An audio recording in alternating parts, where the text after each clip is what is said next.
চাদর গাছ দিব এরকম কিছু নাই, সবাই পানি, সবগুলো পানির তলে। তো এইভাবে অনেক, এখন যেখানে আছে ওইখানে মোটামুটি আমগো এলাকার মধ্যে প্রায় 1000 লোক আছে ওই জায়গাতে, মানে কেউ ঘুমাইতে পারে না। ওই যে জেলখানার মধ্যে থাকে যে খারাইলে ওই থাকে, মানে কেউ বইতে পারে না, ইচ্ছে বলে আরেককে বই, এরকম অবস্থা তৈরি হচ্ছে সবাই। আহারে, ঘুম নাই, খানা নাই, বহুত কষ্ট করে আর কি।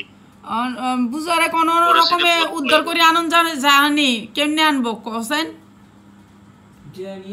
এখন আনন্দ যাইতো না তো। আমরা কালকে ঢাকা থেকে কিছু লোক বাড়িতে আসছিল, আমাকে বাড়ির কিছু লোক বেতন আসছিল, এরা কালকে সকালে 7টা বাজে রওনা দিছে, পরে ফেনী পর্যন্ত আসে আর বাড়ি থেকে আসতে পারো না। ফেনীতে পানির স্পিডটা বেশি, মানে আমরা পানির স্রোতের লগে মানে স্পিডের লগে মানুষের নদীতে চালে যাবে এরকম অবস্থা, পানি স্পিড বেশি।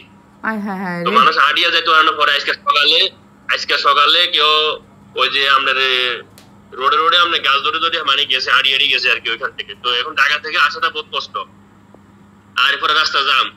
এরপরে মনে হয় আপনার কুমিল্লার দিকে নাকি ব্রিজ ভাঙি গেছে, এই কারণে রাস্তা জাম হয়ে গেছে।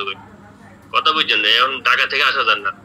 তো চাইছিলাম, শাকিলের কইছিলাম তখন চিটাং মিটাং বা ফেনী টেনিতে যদি বাসা ভালো যাওয়া যায়, এরা যেখানে আছে ওইখান থেকে বাড়াবের মতো কোনো রাস্তা নাই, মানে কোনো নৌকা নাই, কোনো স্পিড বোট নাই, কিছু নাই।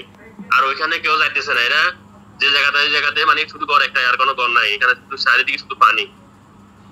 ওইখানে যাওয়ার মতো কোনো লোক নাই, যোগাযোগ করার মতো লোক নাই। আর মোবাইল বন্ধ, নেট বন্ধ, কারোর লোক যোগাযোগ করতে পারি আজকে 3 দিন। অন ব্যাক সিডিবিডি গেল কেন নেই? হেতারা গরতুন বারো না, আনি যে সময় আইয়ের হেতারা দেখে না,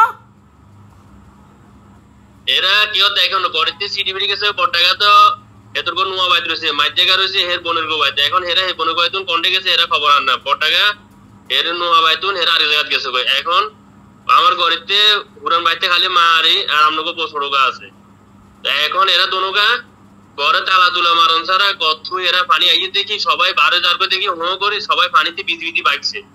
তো এটার 1 ঘন্টা বা 2 ঘন্টা পরে গোটা একটু বিয়েছে ভাই আর কি, পানি খুব স্পিডে আইছে। এই কারণে ঘরে তালা